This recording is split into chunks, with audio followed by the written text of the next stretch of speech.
બાપને એમ થાય કે અમે છીએ ને એટલે અમારા દીકરાઓનું બધાયનું નિર્વાહ થાય છે, એટલે ક્યારેક ક્યારેક બાપ નો કે હા તો દીકરાઓ મજા કરી લ્યો, તો અમે છીએ ને એટલે કાંઈ તમને ખબર નથી, બાકી અમે ન હોય તો ઘણી ખબર પડે. ક્યારેય અભિમાન ન કરશો આવું કે અમે છીએ એટલે મારા દીકરાઓનું જીવન સારું જાય છે. નહીં, આ દુનિયામાં તમને માત્ર નિમિત્ત બનાવ્યા છે. તો એવા તો ઘણા પણ સંતાનો છે કે જેને જન્મતા પછી હજી માત્ર પગ ભગતા ન આવડે ત્યારે પેલા બાપની છત્રછાયા ગુમાવી દીધી હોય, એવા સંતાનો છે. આપણનું જીવન એ ખૂબ આનંદથી વીતે, કારણ આ દુનિયામાં એક કહેવત છે કે જેનું કોઈ નથી ને એનો ભગવાન છે. જેનું કોઈ નથી એનો ભગવાન છે. અભિમાન ન કરશો જિંદગીમાં. આ તો આપણને નિમિત્ત બનાવ્યા છે, માત્ર આપણા દ્વારા થયું છે, આપણે કશું નથી કર્યું, આપણાથી થયું છે, કારણ ભગવાને આપણાથી કરાવરાયું છે. એટલે મનુષ્ય અવતારમાં અભિમાન ન કરશો. આપણને નિમિત્ત બનાવ્યા છે એનો આનંદ કરજો સાહેબ, એનો આનંદ અનુભવજો કે આજે ભગવાને મને માધ્યમ બનાવ્યું.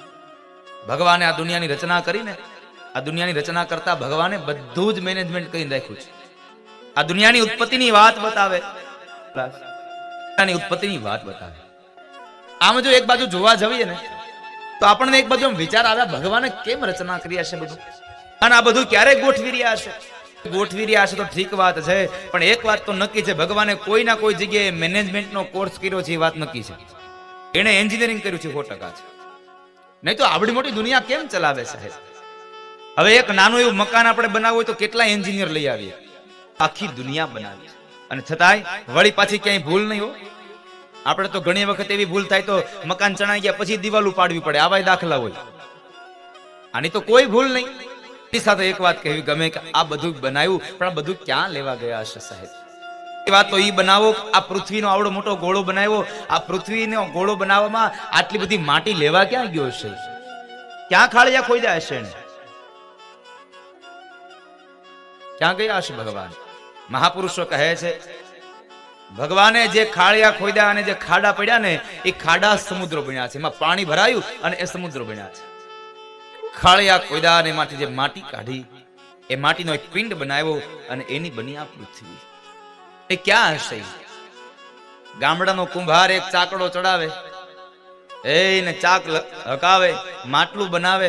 કેટલી વસ્તુની જરૂર પડે માટલું બનાવવા હાટુ? માટી ખોદવા જાય, માટી ભરે, માટીને લઈ આવે, લાવવા માટે વાહન, ત્યાર બહી ઘરે લાવીને એને ચાળવા માટેનો ચામડો જોઈ, વળી પાછો એને ગારીયું બનાવે, એમાં પાણી નાખે, એનો પિંડ બનાવે, ચાકડા માથે ચડાવે. ચાકડો એમને ન હાલે, લાકડી જોઈએ. આ દુનિયામાં એકબીજાના સહારા વગર કોઈ ચાલી નથી શકતું સાહેબ. માટે એકબીજાનો સહારો, એકબીજાને સાથ આપવો, એકબીજાના સહારાથી આ દુનિયા ચાલે છે, એકબીજાના સાથથી આ દુનિયા ચાલે છે. પણ બહુ મોટી વાત તો એ છે, ગામડાનો કુંભાર માટલા બનાવે, એ કાચું માટલું આપણને ગમે નહીં એટલે પકાવવા માટે એને નીંભાણામાં નાખે, નીંભાણામાં નાખેલું માટલું ગમે નહીં, વળી પાછું એને કલર કરે. હવે તો એક કલરનું આપણને માટલું ગમતું નથી એટલે વળી પાછા કુંભારે શું કર્યું, માથે સરસ મજાની ડિઝાઇનો બનાવી, અલગ પ્રકારના કેટલા માટલા બનાવે હે. હવે ગામડાના એક કુંભારને માટીનું માટલું બનાવતા જો આટલી બધી વસ્તુઓને આવી જરૂરિયાત પડી હોય તો હવે તમે એ વિચાર કરો, આ ઉપર બેઠો એ કુંભારે આપણી જેવા કેટલા માટલા બનાવ્યા, આ માટલા બનાવવાની કેટલી જરૂર પડી હશે, કેટલી સામગ્રી જોઈએ હશે. આ બધું ક્યાં લેવા ગયા હશે, ક્યાં ગયા હશે? અને વળી પાછા એક ભગવાનની દયા તો જો, એને માટલા બનાવ્યા તો ખરા, પણ માટલામાં એકેમાં એક હરખું બીબું ન રાખ્યું, બધું મેનેજમેન્ટ કર્યું એને. ક્યાં એક સરખા બે વ્યક્તિ આપણને જોવા મળ્યા, અરે એક હરખો કલર ન હોય, 19-20 તો હોય જ, થોડો ઘણો ફેર આપ્યો ભગવાન. અને સારું છે ભગવાને આ બધાના બીબા અલગ બનાવ્યા છે. ખાલી એક વખત મનમાં વિચાર કરો, એક જ પ્રકારનું બીબું હોત તો બધાના ચહેરા એક જ સરખા, કેટલી માથાકૂટ ઊભી થઈ જાય, કેટલી માથાકૂટ થાય છે. અને હજી પાછા દુનિયામાં કેટલા નવા સંશોધનો કરતા જાય છે. નહીં ચલાવનારો, આ દુનિયાને ચલાવનારો ક્યાં હશે સાહેબ? એ બહુ સુંદર પદ લખ્યું છો, પંક્તિઓ બહુ સરસ છે, ગાવા જેવી છે પણ ગાવાની સાથે સમજવા જેવી પણ છે. પ્રકારનો ચહેરો આપ્યો ને એવા જ પ્રકારનો એને કલર આપ્યો. શું કામ? એને જે ચહેરા ઉપર કલર સારો લાગે એવો કલર ભગવાને આપ્યો. પણ આપણે આધુનિક યુગમાં એટલા બધા આગળ વધી ગયા ને, જે ભગવાનને કલર આપ્યો એ આપણને કલર ગમતો નથી, એટલે આપણે હજી પાછો એને ઉજળો કરવા જાય, વધારે ઉજળો બનાવીએ. પણ એ વધારે ઉજળો બનાવેલો ક્યાં સુધી રહે? 5 દી 15 દી, અને પછી તમારા દ્વારા જે ઉજળો કરાયેલો કલર નીકળી જાય ને, પછી એને સરસ મજાનું મોઢું લાગે જાણે મીંદડી ઓલા મેંદાના લોટમાં મોઢું નાખ્યું હોય. ભગવાને જે સુંદરતા આપી છે, સુંદરતાનો બસ આમણમ રહેવા દો. પાને જે સૌંદર્યતા આપી છે એ સૌંદર્યતાને કુદરતી રહેવા દો. આખી દુનિયાને ચલાવનારો છે. એક વાત બહુ સરસ છે, કવિએ બહુ સુંદર શબ્દો લખ્યા છે. આખી દુનિયાને ચલાવનારો માણસ એ કુંભાર કોઈ દી કોઈને છેતરે નહીં. વેપારીની દુકાને કોઈક જાય એટલે એમ લાગે કે બરાબર નાના આ પાર્ટી છે એટલે એમાં ભાવ વધારો થઈ જાય. કદાચ કોઈ બીજી દુકાને કોઈક અભણ માણસ જાય એટલે અમુક પ્રકારના વેપારી એવા હોય કે અભણ છે હવે આને લઈ લેવાય. પોતપોતાની બધાની માનસિક વૃત્તિઓ હોય સાહેબ, કે અહીંથી મને મળે, અહીંયાથી મળે, હું અહીંયાથી આમ લઈ લઉં, હું અહીંયાથી આમ લઈ લઉં. માત્ર એક પરમાત્મા છે સાહેબ, મારે કશું લેવું નથી, મારે તો બધાને આપવું છે. બસ આવો ભાવ જે રાખે છે એ આ જગતનો ઈશ્વર છે. અને તો આપવા માટે રાજી છે. ભગવાન લેવા માટે રાજી નથી, તમને આપવા માટે રાજી છે. તાઈને રોજી રોટી આપે એટલે તો કહેવું ગમે, અખંડ રોજી હરિના હાથમાં. એટલે કવિ કહે છે આવડી મોટી દુનિયાનો બનાવનારો એ માણસ, એ કુંભાર ક્યાં બેઠો છે? આ જગત એ ભગવાનનું વિરાટ સ્વરૂપ છે. ચાર્થેશ્વ વિઘ્ન સ્વરાટ. પણ આખા મંગલાચરણમાં જો મને કોઈ પંક્તિ વધારે ગમતી હોય તો અંતિમ પંક્તિમાં ભગવાન બાદરાયણે લખ્યું સત્યમ પરમ ધીમહિ. આ ભગવાને સત્યમ પરમ ધીમહિ શું કામ લખ્યું? ભગવાન વેદવ્યાસના હાથની અંદર કલમ છે, અને જે માણસના હાથમાં કલમ હોય એ માણસને જેવું લખવું હોય તેવું લખી શકે. 5000 વર્ષ પહેલા લખાયેલો આ ગ્રંથ કદાચ બાદરાયણને એમ થયું હોત, ભગવાન વેદવ્યાસને એમ થયું હોત કે લાવ લખી નાખું કૃષ્ણમ પરમ ધીમહિ, કોણ ના પાડે હતું એને? લાવ લખી નાખું રામમ પરમ ધીમહિ, લખી નાખું શિવમ પરમ ધીમહિ, લખી નાખું બુદ્ધમ પરમ ધીમહિ, લખી નાખું બુદ્ધમ શરણમ ગચ્છામિ. કોણ ના પાડે?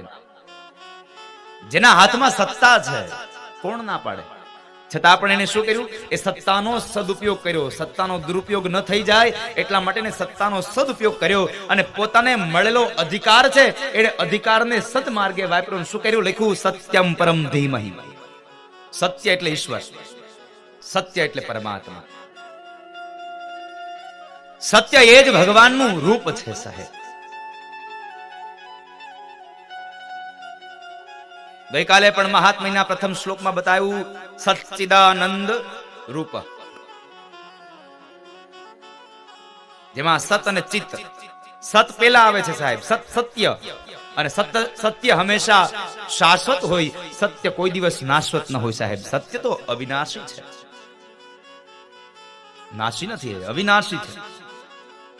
કૃષ્ણ અવિનાશી છે, શિવ અવિનાશી છે, રામ અવિનાશી છે. તમે જે તત્વને માનો તે અવિનાશી છે. પરમાત્મા તત્વ અવિનાશી છે, એ ક્યારેય નાશ ન પામે, એ પૂર્ણ છે.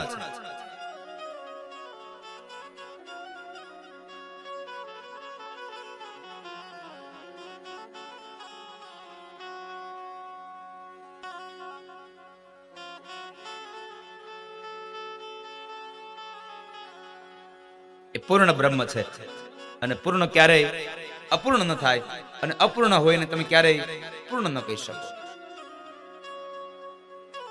500 રૂપિયાની નોટમાંથી તમે 1 રૂપિયાનો સિક્કો કાઢી લ્યો, 1 રૂપિયો કાઢી લ્યો, પછી એને પૂર્ણ ન કહેવાય સાહેબ, એ અપૂર્ણ છે.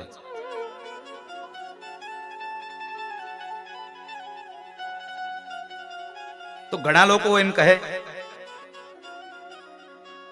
કે તો અમુક મહાપુરુષો એમ કહે છે કે આ દુનિયાના જીવાત્માઓ ભગવાનમાંથી જ પ્રગટા છે, તો પછી ભગવાન અપૂર્ણ ન થયા?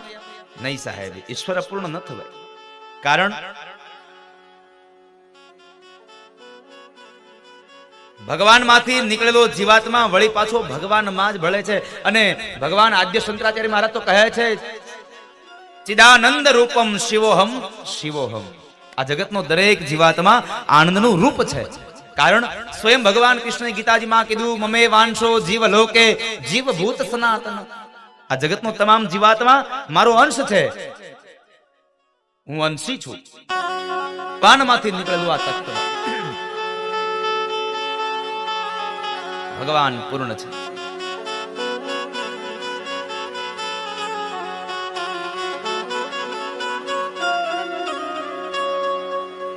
પૂર્ણઃ પૂર્ણમિદં પૂર્ણમિદં ભગવાન ગીતાજીમાં કહે. પેલા તો એ મને કહો, કેટલા લોકોને ખબર છે કે શ્રીમદ ભગવદ ગીતા અને શ્રીમદ ભાગવત બે એક જ છે? કેટલા લોકોને ખબર છે? જરા હાથ ઊંચું કરો. આ બે અલગ છે કે બે એક જ છે? અલગ હોય આવું માનનારા જરા હાથ ઊંચો કરો એટલે મને ખબર પડે કથા કેવી કરવી. અલગ હોય એવું. આ બે એક જ છે આવું માનવા વાળા હાથ ઊંચો કરો. મેસવડીમાં ન રોવા કુંજરવા. માસ્તર મારે નહીં, માસ્તર ભણાવે નહીં, તમારે જે કરવું હોય તે કરવું. ખબર છે આ શ્રીમદ ભગવત ગીતા અને શ્રીમદ ભાગવત બે એક જ છે? કેટલા લોકોને ખબર છે? હવે હાથ ચોકરો જરા ખબર હોય. આ બે અલગ છે એવું? આ ભગવત ગીતા છે તો ખબર છે ને? ભગવત ગીતા છે ખબર તો છે ને? હમણાં દાદા એક કથા મારે ભાઈ એવા કઈ કથા ના ભૂલી ગયો. એને આમ બોલવાનો બહુ શોખ એટલે એને ચિઠ્ઠી મૂકી મારે 2 મિનિટ બોલવું છે. એટલે મને એમ થયું હાલ બોલવા દો આને, મને ક્યાં આપણે કોઈનું દિલ દુભાવવું ને. મારો તો આવા મહાપુરુષો પાસે એવું શીખો છું કોઈનું દિલ ન દુભાવવું, બાકી બધું કરવું. એટલે મેં એને વળી આપી આજ્ઞા. એને ચાલુ કર્યું, ફલાણા પરિવારના આંગણે શ્રીમતી ભાગવતી ગીતા. અરે તારી ભલી થાય, હવે તું બંધ કરી. તારી પત્નીને જઈને તું શ્રીમતી કહેજે, આ શ્રીમતી નથી. માણસને એ નથી ખબર શકે. હા, તમને બધાને યાદ છે કે બીમાર પડીએ એટલે 108 ડાયલ કરીએ એટલે તરત જ વયાન આવે. કદાચ કોઈક આપણી ઘરે ઘટના બને એટલે 100 નંબર ડાયલ કરીએ એટલે તરત પોલીસ આવે. આ બધા આંકડા આપણને યાદ હોય મનમાં. હો, ભણતા હોઈએ તો સાહેબ મારે નહીં એટલા માટે થઈ અને આપણને 100 એકડા એબીસીડી અન્ય ગણિતો બધું આપણને યાદ હોય, અન્ય પ્રશ્નાવલી બધી આપણને યાદ હોય. શું કામે ને? આપણને મારે ને એની બીક છે. આ કૃષ્ણની બીક નથી ને એટલે આ ભારતમાં હિન્દુ ધર્મના માણસોને ગીતાજીના શ્લોકો પાકા નથી થયા સાહેબ. કૃષ્ણની બીક નથી કોઈ, એનાથી આપણે ડરતા નથી કારણ કે આપણને ખબર છે એ કઈ મારવાનું નથી. હિન્દુના આપણે સંતાનો છીએ તો શ્રીમદ ભગવત ગીતા એ આપણો મૂળ શાસ્ત્રાર્થ છે. અને આપણા શાસ્ત્રાર્થની તો શું વાત કરવી. શ્રીમદ ભગવત ગીતા એક એવો ગ્રંથ છે કે જે માણસ ભગવત ગીતાનો પાઠ કરે એના જીવનના ચરિત્રોમાં જો ભગવત ગીતાને ઉતારે ને તો દુનિયામાં જિંદગીમાં જીવે ત્યાં સુધી કોઈ દિવસ એને પછતાવાનો વારો ન આવે, કોઈ દિવસ કોઈને પૂછવું ન પડે. કારણ જ્યાં જ્યાં સાયન્સ અટવાનું છે ને ત્યારે એને પણ ભગવત ગીતાના પાઠ કર્યા જોયા છે. કારણ ઓલો કૃષ્ણ 5000 વર્ષો પહેલા કુરુક્ષેત્રના મેદાનમાં સાયન્સને પણ ભગવત ગીતાની અંદર નાખીને ગયા છે સાહેબ. જ્યારે જરૂર પડે તો ભગવત ગીતાને વાંચજો. ઘણાને ખબર નથી આ ભગવત ગીતા અને ભાગવત હું. અમુક તો શ્રીમતી ભગવત ગીતા. અરે તારી ભલી થાય, તારી પત્નીને કહેજે શ્રીમતી. આપણા સંતાનોને થોડું આપણા ધર્મનું જ્ઞાન પણ આપજો. નહીં તો ખાલી એને એટલી જ ખબર પડશે આ બાયોલોજી ને સાયકોલોજી ને ફિઝિક્સ ને આ બધી જ ખબર પડશે, બીજી કાંઈ ખબર નહીં પડે. નથી હવે આપણે શહેરમાંથી છોકરાને લઈ આવીએ અને એને જરાક તમે એમ કહો એટલે એ તરફાળ લેતો, એ તરફાળ ગોતતો હોય, એ વિચારતો હોય ગોતતો એટલે એ તરફાળ હું એ ખબર ન હોય. એને તમે એમ કહો ને દોરી લઈ એટલે લઈ આવે, એને તમે કહેજો રાંઢવું લઈએ, નહીં ખબર પડે. છોકરાઓને આ બધું શીખડાવજો. ભણતરની હારે ગણતર બહુ જરૂરી છે, યાદ રાખજો. ભણતરની સાથે ગણતર બહુ જરૂરી છે અને ગણ્યા વગરનું ભણતર હાવ નકામું છે. માટે તમારા દીકરા દીકરીઓને ગણાવજો પણ ખરા, ભણાવજો સારા, પણ સાથે સાથે ગણવાનું પણ આપજો. આપણા કુટુંબના પરિવારના સંસ્કારો પણ આવવા જોઈએ.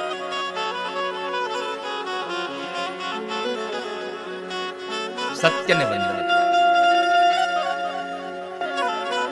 ભગવાન બ્રહ્મ પૂર્ણ છે,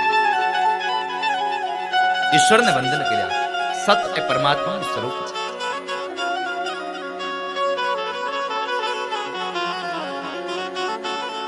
સત્ય હિ ઈશ્વર હૈ, સત્ય હિ શિવ. સત્ય ભગવાનનું એક રૂપ છે. પણ અહીંયા સત્ય શબ્દ શા માટે લખ્યો એનું મારે મૂળ આપણે કારણ બતાવું. ભગવાન બાદરાયણને વેદવ્યાસને ખબર હતી કે આવનારો સમય કળયુગ છે અને કળયુગમાં ધર્માંતરો થશે. અમે આ સંપ્રદાયના, તમે આ સંપ્રદાયના, એટલે ધર્માંતર થશે. એટલે ભગવાન વિષ્ણુને બાદરાયણને વિચાર આવ્યો કે જો હું આમાં લખીશ કે કૃષ્ણમ પરમ ધીમહિ, તો હવેલી વાળા એમ કહેશે કે આ ભાગવત ગ્રંથ અમારો છે. રામમ પરમ ધીમહિ લખીશ તો રામને ભજવા વાળા લોકો એમ કહેતા ફરશે આ ગ્રંથ અમારો છે. શિવને લખીને તો શિવ વાળા લોકો એમ કહેશે અમારો છે. અને બુદ્ધ લખીશ તો બુદ્ધને ભજનારા માનનારા એમ કહેશે આ ગ્રંથ અમારો છે. માટે ભગવાન કહે છે બાદરાયણ કે મારા ગયા પછી આ કળયુગમાં આવનારા સમયમાં પણ ભગવાનની પ્રાપ્તિ માટે આ ગ્રંથ બાધારૂપ ન બને અને સૌને ભગવાન મળે, સૌને સુખ મળે, સૌને શાંતિ મળે, એટલા માટે ભગવાને લખ્યું સત્યમ પરમ ધીમહિ. આ ગ્રંથ માત્ર એકનો નહીં, આ ગ્રંથ તો આ જગતના તમામ જીવાત્માનો છે. એટલા માટે તો લખાયું કે આ ભાગવત એ ભાગવતી ગંગા છે. ગંગા શું કામ કીધું? ગંગા વહેતી હોય ને તો એમાં ક્યાંય હજી બોર્ડ નથી માર્યા ભાઈ અહીંયા અમુક જ્ઞાતિના લોકોએ નાવું, અહીંયા અમુક વર્ણના લોકોએ નાવું નહીં. આ તો 18 વર્ણ માટે છે, 18 આલમ માટે છે. આ જગતના એક એક જીવાત્મા માટે છે. 84 લાખ યોનિમાં જન્મેલા તમામ જીવાત્મા માટે આ ભાગવતનો ગ્રંથ છે. મહાપુરુષ એમ કહે છે કે જેના પિતૃઓના મોક્ષ માટે આ કથા બેસાડી છે, જેના પરિવારમાં આ કથા બેસાડી છે, એના પિતૃઓનો તો ઉદ્ધાર થાય જ છે. જે કથા મંડપની આવી અને કથા મંડપમાં કથા સાંભળે એનો પણ મોક્ષ થાય છે. પણ એનાથી વિશેષ વાત એ છે કે જ્યાં સુધી આ ભાગવતના શબ્દનો અવાજ જાય છે ત્યાં સુધી જેટલા પણ ભટકતા આત્માઓ છે એ બધા આત્માઓનો મોક્ષ થઈ જાય છે. કારણ ભાગવત તો મોક્ષને આપનારો ગ્રંથ છે. ભાગવત ગર્જના કરે છે. એટલે ભગવાન મહાત્મ્યમાં કહે એકમ ભાગવતમ શાસ્ત્રમ મુક્તિદાનેન ગર્જતિ. એકમ ભાગવતમ શાસ્ત્રમ, એકમાત્ર ભાગવત ગ્રંથ એવો છે જે મને તમને મુક્તિ આપે છે, જે મને તમને મોક્ષ આપે છે. સત્યને વંદન કરે છે. આ તો કથા એ પરબ છે. કથા એ પરબ છે. અને પરબે શું કામ જવાય? તો કે પાણી પીવા. અને પરબ હોય ન્યાય કોઈ લખ્યું હોય અહીંયા બ્રાહ્મણોએ પાણી પીવું, અહીંયા ક્ષત્રિયોએ પાણી પીવું, અહીંયા ક્ષુદ્રોએ પાણી પીવું, અહીંયા વૈશ્ય લોકોએ પાણી પીવું, આવું કશું લખ્યું ન હોય. ત્યાં તો પરબ હોય એટલે ગમે તે માણસ, ગમે તે જીવાત્મા જઈને પાણી પી શકે. કારણ પરબ છે. એમ આ કથામાં પણ ક્યારેય કોઈ જ્ઞાતિવાદ ન હોય. આમાં તો 18 આલમ આવી અને કથા મંડપમાં બેસીને કથાને સાંભળી શકે છે. કારણ આ ગ્રંથ શાંતિનો પમાડનારો છે. આ ગ્રંથ મનુષ્યને શાંતિ અપાવનારો છે. સત્યમ પરમ ધીમહિ. સત્ય એટલા માટે લખી નાખ્યું કે પછી આવનારા સમયમાં લોકો આ ગ્રંથ માટે ઝઘડે નહીં ને, એટલા માટે લખી નાખ્યું સત્યમ પરમ ધીમહિ. સત્યનું આચરણ છે.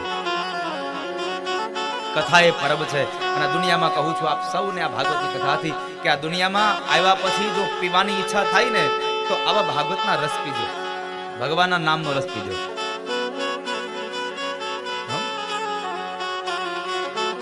ભગવાનમાં હેત રાખજો. અને તમે ભગવાનમાં હેત રાખશો ને તો ભગવાન તમારામાં પણ હેત રાખશે. ભગવાન કહે છે જે મને ભજે એને હું ભજું, જે મને લાગણીઓથી વર્તે એને હું લાગણીઓ રાખું. આ શબ્દ ભગવાન સ્વયં કૃષ્ણ બોલ્યા છે દ્વારિકામાં.